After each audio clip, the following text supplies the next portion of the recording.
বন্ধুরা, আমি সৌরভ। তো এখন যাচ্ছি রানীসরাই গরিবের কেটিএম নিয়ে।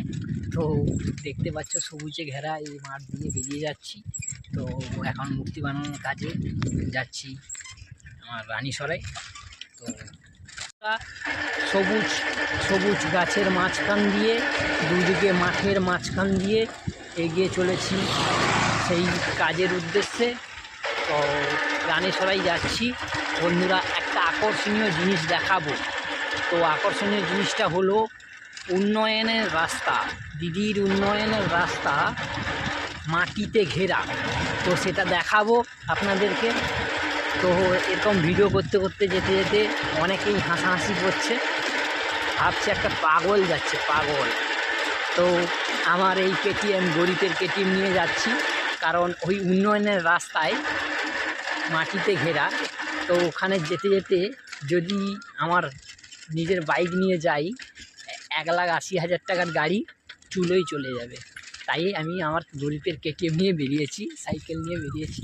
তো বন্ধুরা, পুরো ভিডিওটা দেখতে থাকো, আপনাদেরকে মোটামুটি দেখাবো। তো যখন তখন একটু, আমি তো ঠিক মতন কথা বলতে পারি না, তো আপনি কখন তুমি বলে দিচ্ছি, এর জন্য সরি। তো দেখতে থাকো মোটামুটি। এটাই দিদির উন্নয়নের রাস্তা, মাটিতে ঘেরা। এই পিচ রাস্তার অবস্থা দেখুন বন্ধুরা, কীভাবে রাস্তাটা হয়েছে। তো এটাই বলবো প্রশাসনের কাছে, এইটাই দৃষ্টি আকর্ষণ করব, যেন প্রত্যেকটা রাস্তা একটু সাফা করার ব্যবস্থা করা হোক এবং আইনানুগ ব্যবস্থা নেওয়া হোক।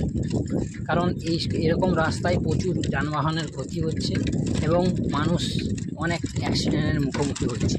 তাই বন্ধুরা, এই ভিডিওটাকে প্রচুর শেয়ার করো। সামান্য তুলে ধরলাম, এখানে অনেকেই অনেক কিছু খুঁজবে, অনেকেই রাগের বিষয় হয়ে উঠবে। তো এটা কাউকে মানে দেখানোর জন্য বলছি না, এটা সবারই ক্ষতি হচ্ছে। তাই একটু লাইক, শেয়ার, কমেন্ট করে দেবে।